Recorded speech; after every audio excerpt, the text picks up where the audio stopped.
जय श्री गणेश प्यारे विद्यार्थियों, मेरा क्लासेस में आपका स्वागत है। मैं हूं आपके इतिहास की एजुकेटर डॉक्टर शताब्दी गहलोत और आज हम बात करेंगे एमपी सेट। जैसा कि आप सभी को पता है कि मध्य प्रदेश राज्य पात्रता परीक्षा का नोटिफिकेशन आउट हो चुका है और हमारे पास मात्र 90 दिन है। बहुत ज़्यादा समय हमें नहीं दिया गया है। 3 माह का समय है। इस 3 माह के समय में हमें इतिहास रचना है, इतिहास विषय में। अगर आपका सपना भी है मध्य प्रदेश असिस्टेंट प्रोफेसर की एग्जाम को निकालने का, तो देर मत करिए, जल्दी से जल्दी मेहरा क्लासेस से जुड़ जाइए, क्योंकि मेहरा क्लासेस ही एकमात्र ऐसी जगह है जहां पर आप बहुत ही अच्छे तरीके से, व्यवस्थित तरीके से आप अपनी तैयारी को नए आयाम दे सकते हैं। हम आपको रिकॉर्डेड लेक्चर देंगे, बहुत ही महत्वपूर्ण रिकॉर्डेड लेक्चर होंगे, जिसमें क्या होगा कि आप जब चाहे तब आप उसे सुन सकते हो। अगर आप जॉब भी कर रहे हो तो आप उसे सुन सकते हो। जो भी डाउट होगा, जो सारी चीज़ें होगी, ऑब्जेक्टिव होंगे, प्रीवियस ईयर के प्रश्न, सारी चीज़ें आपको प्रोवाइड की जाएगी। ओल्ड एमपी असिस्टेंट प्रोफेसर की जो ओल्ड क्लासेस है वो भी आपको दी जाएगी। साथ ही में ये कोई बड़ा अमाउंट नहीं है, मात्र 2,999 में आपको इतनी सारी चीज़ें दी जाएगी। तो फिर वेट किस बात का है, जल्दी से जल्दी अपने आप को इनरोल कीजिए। इनरोल कैसे करना है, तो आपको जाना है गूगल प्ले पर, वहां पर मेहरा क्लासेस एप्लीकेशन को डाउनलोड करना है, हमारे चैनल मेहरा क्लासेस को विजिट करना है। जो भी आवश्यक जानकारी होगी वो हम आपको पहुंचा देंगे। और अगर कोई भी समस्या हो आपको, तो ये दिए गए नंबर पर आपको कॉल करना, ठीक है। तो चलिए आज की क्लास में प्रारंभ करते हैं। आज का जो हमारा विषय है, बहुत ही महत्वपूर्ण विषय, वह है इतिहास लेखन का। इतिहास लेखन में ऐतिहासिक वस्तुनिष्ठता पर आज हम चर्चा करेंगे। सबसे पहले देखेंगे ऐतिहासिक वस्तुनिष्ठता। क्या होता है ऐतिहासिक वस्तुनिष्ठता, क्या आशय है ऐतिहासिक वस्तुनिष्ठता का, इसे समझेंगे। तो इसमें हम क्या क्या देखने वाले हैं, इसमें हम देखेंगे सबसे पहले अर्थ, फिर आएगा परिभाषाएं। सबसे महत्वपूर्ण पॉइंट है परिभाषा। फिर आएगा समस्याएं, सुझाव। हम भी देंगे सुझाव कि भाई क्या कर सकते हैं जिससे ऐतिहासिक वस्तुनिष्ठता का ज्यादा से ज्यादा यूज किया जा सके। उसके बाद में, सुझाव के बाद में हम देखेंगे महत्वपूर्ण कथन, के बीच में सारांश भी देख लेंगे, ठीक है। तो ये सारी चीजें हम ऐतिहासिक वस्तुनिष्ठता पर हम देखने वाले हैं। जिससे क्या होगा, क्यों पढ़ना चाहिए हमें। अगर आप प्रीवियस ईयर के PYQ अगर देखोगे तो आपको 2 से 3 प्रश्न इसके मिलेंगे। अगर 2 से 3 प्रश्न आ रहे हैं 31 मिनट की क्लास में, तो बहुत बड़ी बात होती है, इसीलिए इसे हमें देखना पड़ेगा। इसे अगर जैसे एक बार हमने समझ लिया, तो फिर बाद में अगर सिर्फ आप उसको क्विक रिवीजन में पढ़ोगे तो भी आपका काम हो जाएगा। समझना बहुत जरूरी है इतिहास लेखन में। आप अगर इसे रटोगे तो रट भी नहीं सकते हो, क्योंकि इसकी जो लैंग्वेज है बहुत टफ लैंग्वेज यूज होती है। तो इसलिए हमें समझना होगा। एक बार आप अगर अच्छे से समझ जाओगे तो बहुत अच्छे से सारे क्वेश्चन सॉल्व कर। असिस्टेंट प्रोफेसर की एग्जाम में 10 से 12 प्रश्न एज इट इज वैसे वैसे हमारे नोट्स से आए थे। तो चलिए देखते हैं इसका, कि सबसे पहले देखेंगे अर्थ क्या है, वस्तुनिष्ठता का अर्थ क्या होता है। बहुत सरल भाषा में बता रही हूँ, कैसे आसान भाषा में से समझेंगे, जितना ज्यादा हो सके उसको सरल करने का प्रयास करेंगे।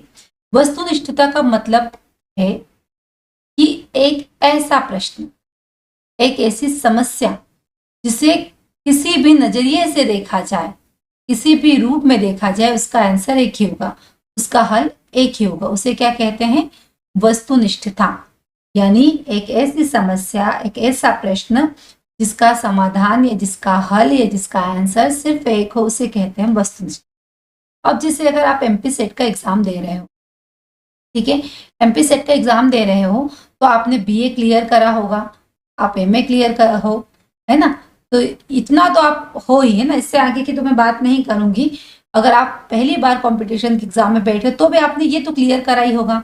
इसमें भी हमारे ऑब्जेक्टिव टाइप के प्रश्न आते हैं एमए और बीए में। उसमें क्या पूछते हैं, जैसे पहला प्रश्न हम इसी का देखते हैं जो अक्सर परीक्षा में पूछा जाता है। उसी प्रश्न को हम देखेंगे जो परीक्षा में पूछा जाता है।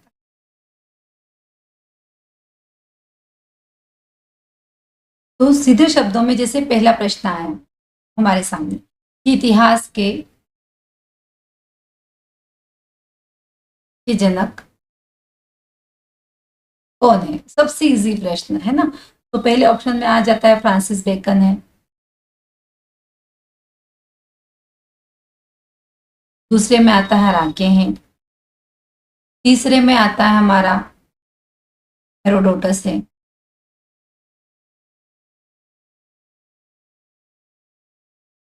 चौथे में आता है हेलियोडोरस है। ये पीएससी से प्रश्न बनाता है। तो अब मुझे ये दो तो पता है, लेकिन ये दो नहीं पता इनमें से। तो अब अगर मैंने पढ़ा होगा तो मैं इसका आंसर लगा सकती हूँ, है ना, कि इसके इतिहास के जनक कौन है, हेरोडोटस को माना जाता है। तो इसका, इस प्रश्न का एक ही आंसर है, इसका कोई दूसरा आंसर नहीं है।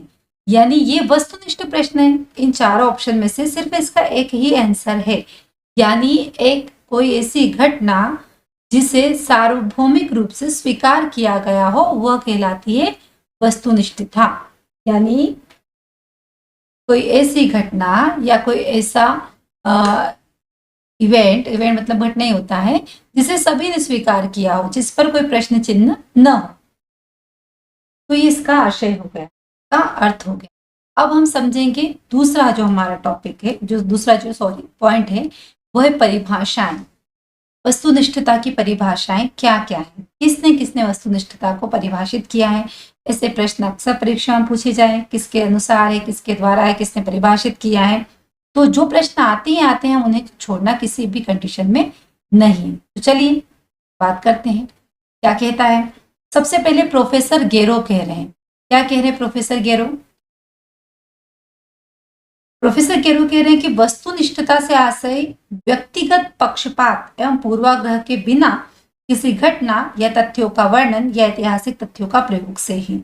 ये कह रहे हैं कि व्यक्तिगत पक्षपात, व्यक्तिगत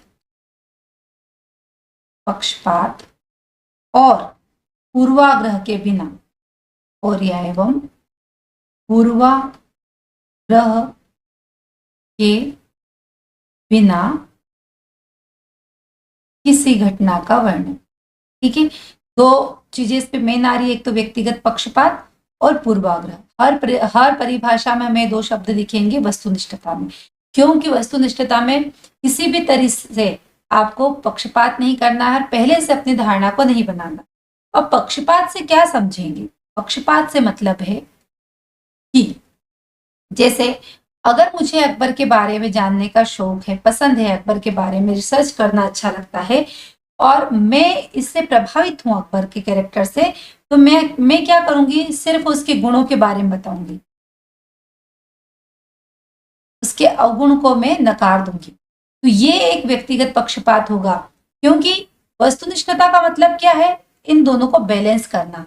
न कि मैं पूरी तरीके से उसका व्यंग्यात्मक वर्णन करूं, निंदा करूं, या न पे पूरी तरह से समर्पित हो जाऊं। मुझे इन दोनों को बैलेंस करना है और किसी भी तरह से पहले, न धार्मिक रूप से न सामाजिक रूप से, किसी भी तरह से मुझे पहले से कोई अवधारणा नहीं बनाना है। तो ये कह रहे हैं प्रोफेसर गेरो कि वस्तुनिष्ठता से आशय है व्यक्तिगत पक्षपात एवं पूर्वाग्रह के बिना किसी घटना या तथ्यों का ऐतिहासिक वर्णन करना। तथ्यों का वर्णन या ऐतिहासिक वर्णन करना क्या कहलाता है? वस्तुनिष्ठता। दूसरी जो परिभाषा हमारे सामने आती है वह दी गई है डोनाल्ड वी गेरोन्स्की के द्वारा। गेरोन्स्की लिखूंगी मैं यहाँ पर, गेरोन्स्की के द्वारा। क्या कह रहे हैं? वस्तुपरकता का अर्थ बिना व्यक्तिगत पक्षपात अथवा पूर्वाग्रह के ऐतिहासिक तथ्यों का प्रयोग करना है। किसी भी अध्ययन का मुख्य बिंदु या तो व्यक्ति या किसी वस्तु पर केंद्रित होता है। कहने का मतलब ये है, ये जो कह रहे हैं गेरोन्स्की, ये क्या कह रहे हैं कि व्यक्तिगत पक्षपात, अभी देखा था हमने, ये शब्द तो आएगा ही आएगा, पक्षपात, इसमें कुछ नया है वो देखेंगे अपन। व्यक्तिगत पक्षपात अथवा पूर्वाग्रह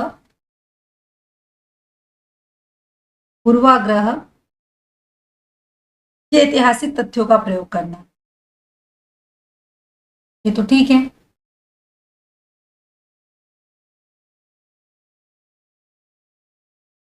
और उसके बाद में जब आप किसी चीज पर रिसर्च कर रहे हो तो उसमें दो चीजें होगी। एक तो क्या होगा, आप मुख्य बिंदु के रूप में किसे लोगे, आप मुख्य बिंदु के रूप में या तो लोगे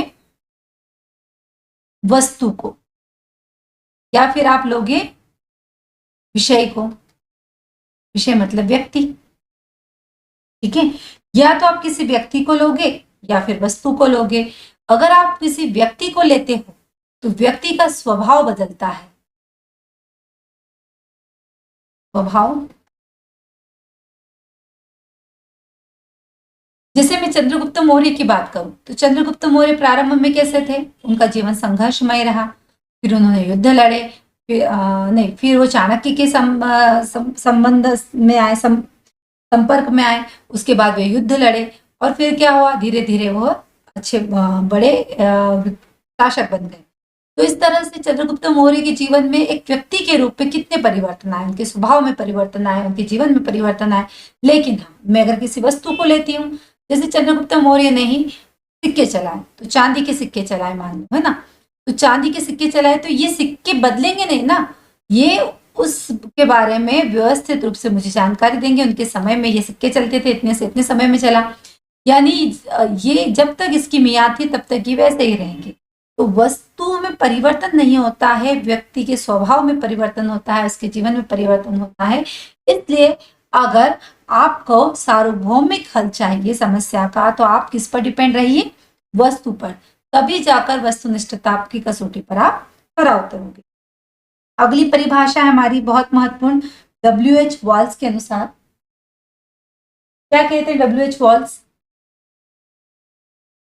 अगली परिभाषा है हमारी WH वॉल्स की। WH वॉल्स क्या कहते हैं? WH वॉल्स का कहना है, देख लेते हैं पहले WH वॉल्स। अब देखिए नोट्स से आप समझ सकते हो, यहाँ पे जो हम समझा रहे हैं उसको समझना बहुत जरूरी है। अगर आप डायरेक्ट नोट्स पढ़ रहे हो तो आपको समझ में नहीं आएगा, किसी कंडीशन में समझ में नहीं आएगा। ये क्या कहते हैं कि किसी भी समस्या को सभी के स्वीकार करने योग्य ढंग से हल करना ही क्या है, वस्तुनिष्ठता। किसी भी समस्या को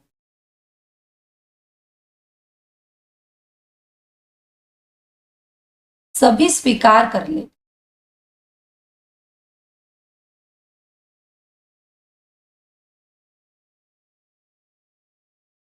इस ढंग से क्या करना है, उसे हल करना है।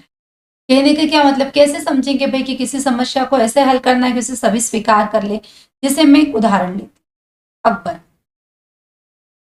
अकबर की ने 1563 में क्या करा था, तीर्थ यात्रा कर को समाप्त कर। ठीक है, ये सब लर्न करेंगे हम, तीर्थ 63 है ना, शॉर्ट ट्रिक जितनी भी हो सकेगी कोशिश करेंगे हम उसे अपनाएं। तो तीर्थ यात्रा कर को क्या करा था इन्होंने, 1563 में बंद करा था, पता है हमें अकबर के द्वारा बंद किया गया। तो ये क्या है, ये वस्तुनिष्ठता है। ये एक ऐसी समस्या है जिससे इस तरह से हल किया गया कि इस पर कोई प्रश्न चिन्ह नहीं है। सभी कह रहे हैं भाई कि 1563 में अकबर ने तीर्थ यात्रा कर बंद करा था। ठीक है, तो एक ऐसी समस्या है जिसे सभी स्वीकार करें भाई कि हाँ ठीक है, इसका जो समाधान है वो सही है। अगर इस पर प्रश्न चिन्ह खड़ा हो रहा है, कोई इतिहासकार कह रहा है कि नहीं नहीं 1555 में करा था, तो कोई कह रहा है 1584 में करा था, तो फिर क्या हो जाएगा, ये वस्तुनिष्ठता रहेगी? बिल्कुल नहीं, ये वस्तुनिष्ठता नहीं रहेगी। तो ऐसा कह रहे हैं WH वॉल्स। तो ये कुल मिलाकर 3 परिभाषाएं हमने देखी। अब महत्वपूर्ण कथन देखेंगे आगे चलकर। अभी देखेंगे कि जो ऐतिहासिक वस्तुनिष्ठता है इसके सामने कौन कौन सी समस्याएं आती है, कि भाई जब इतनी ही जरूरी है वस्तुनिष्ठता तो फिर क्यों कोई यूज नहीं कर रहा है, क्यों अपना ही दर्शन लेकर चल रहा है, अपने ही क्या कहते हैं उसको, दृष्टिकोण लेके चल रहा है। तो इसके पीछे क्या रीजन है कि सब अपना अपनी ही चला रहे हैं, क्यों वस्तुनिष्ठता को स्वीकार नहीं कर रहे? इतिहासकार अपने हिसाब से, अपने व्यक्तिगत भाव से लिख रहा है। तो सबसे पहले समस्या क्या आती है हमारी, विशेष दृष्टिकोण।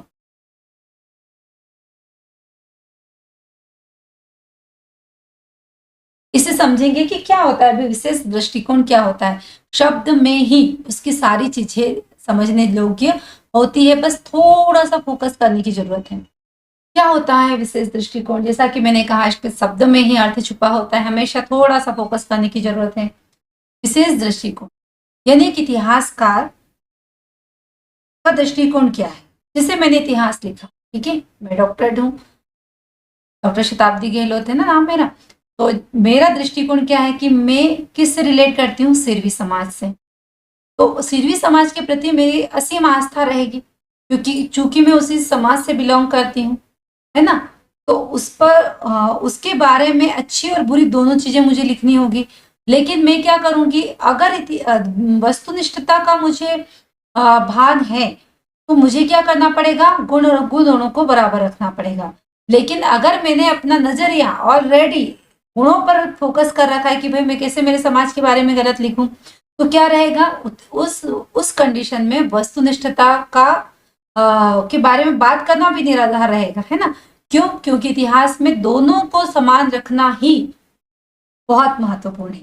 लेकिन अक्सर ऐसा देखने में आता है कि इतिहासकार क्या करते हैं, अपनी अवधारणा, संस्कार, उसकी व्यक्तिगत ईर्ष्या, द्वेष, भ्रांति जो भी हो, एक जो दृष्टिकोण लेकर चलता है उसी को सही मान लेता है और उसके अनुसार क्या करता है, इतिहास लिखता है।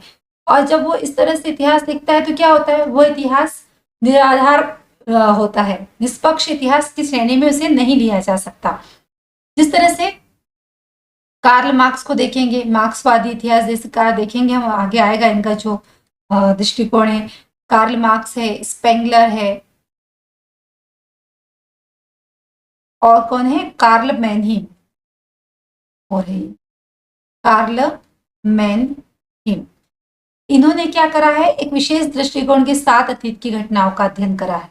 और प्रोफेसर वॉल, तो ये वॉल्स क्या कहते हैं, प्रोफेसर वॉल्स कहते हैं कि इतिहासकार का अगर इतिहास का अध्ययन कर रहा है तो उसका दृष्टि विशेष से ही उसका अध्ययन करना चाहिए। डायरेक्ट कह रहे हैं कि भाई आपका जो दृष्टिकोण है वो विशेष होना चाहिए। तो अब निष्कर्ष क्या निकालेंगे अपन कि भाई अगर आप विशेष दृष्टिकोण के साथ में अपना एक नजरिया लेकर इतिहास पर रिसर्च कर रहे हो, तो फिर ऐतिहासिक वस्तुनिष्ठता की कल्पना करना क्या है, व्यर्थ है। तो सबसे बड़ी समस्या है दृष्टिकोण का होना। दूसरी प्रमुख समस्या है मान्यताएं।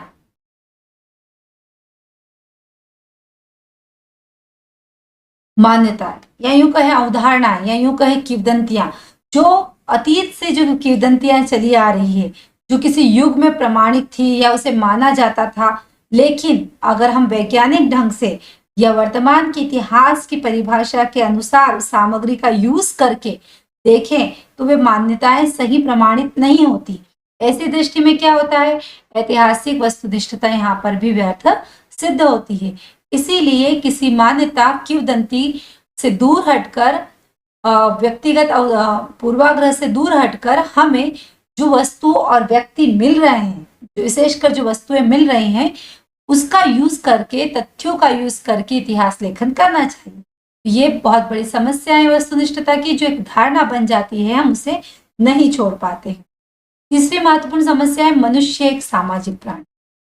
अब ये कैसी समस्या है भाई, सामाजिक प्राणी होना कब से समस्या बन गया, चूंकि जैसे हम, है ना, मनुष्य समाज में रहता है, समाज में रहेगा, तो जिस समाज में रहेगा उसके बारे में गलत नहीं लिख सकता, उसके बारे में सच नहीं लिख सकता, उसके बारे में सिर्फ अच्छा लिखे,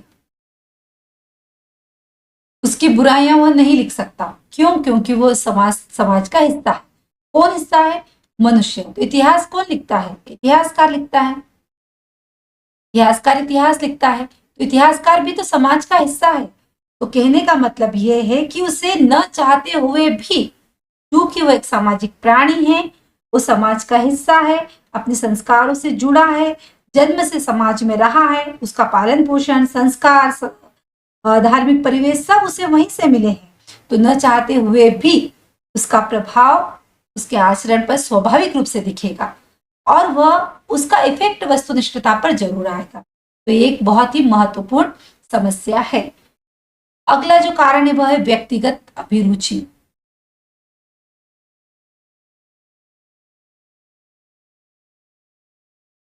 क्या होता है व्यक्तिगत अभिरुचि? जैसे मेरी व्यक्तिगत अभिरुचि अकबर में है ना। जैसे अभी आप अब तक आपको लग भी गया होगा कि बार बार मैं अकबर और चंद्रगुप्त मौर्य की बात कर रही हूँ। तो जैसे अकबर की बात करते हैं ना, अभी कर रहे थे अपन, अकबर के बारे में अच्छी बातें लिखूंगी। क्यों? क्योंकि मैं प्रभावित हूँ, मेरी व्यक्तिगत अभिरुचि है, तो मैं उसके बारे में गलत कैसे लिख सकती हूँ। वैसे ही जैसे ही हम इतिहास में देखेंगे इनके जो आश्रयदाता होते होते हैं राजा महाराजाओं बादशाहों के, तो हम देखेंगे उनकी प्रशंसा बहुत करते हैं। वैसे वो उनकी व्यक्तिगत अभिरुचि है, उनके आश्रयदाता है वे, बस उसी व्यक्तिगत अभिरुचि की हम बात करें। अगली जो समस्या है हमारी वह है सामाजिक आवश्यकता का परिवर्तन।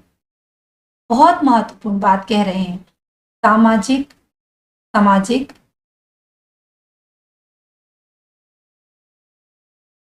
आवश्यकता का परिवर्तन।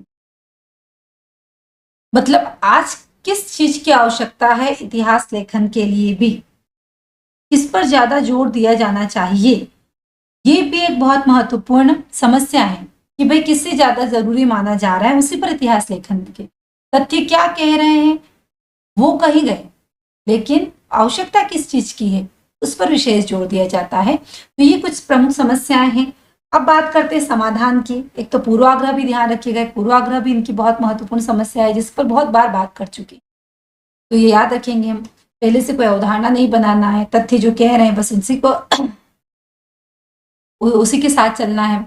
अब जो समस्या है वैसे समाधान हो जाएंगे। समाधान क्या हो जाएगा कि भाई हमें क्या करना है, हमें विशेष दृष्टिकोण नहीं रखना है, हमें पूर्वाग्रही नहीं होना है, हमें सही तथ्यों का चयन करना है।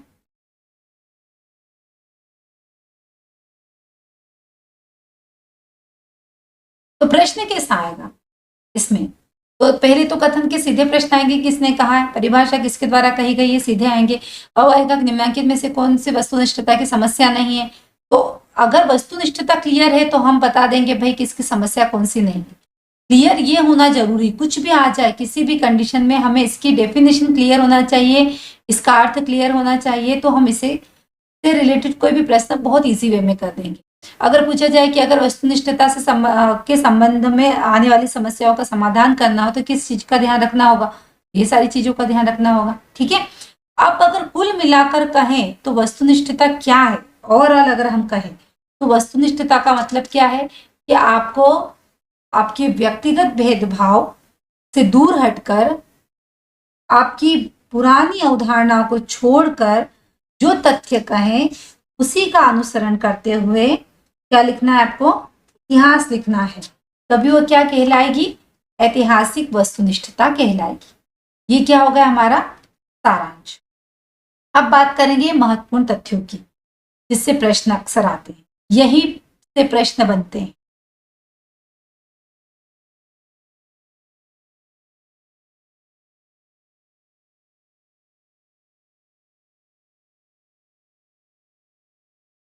ठीक है।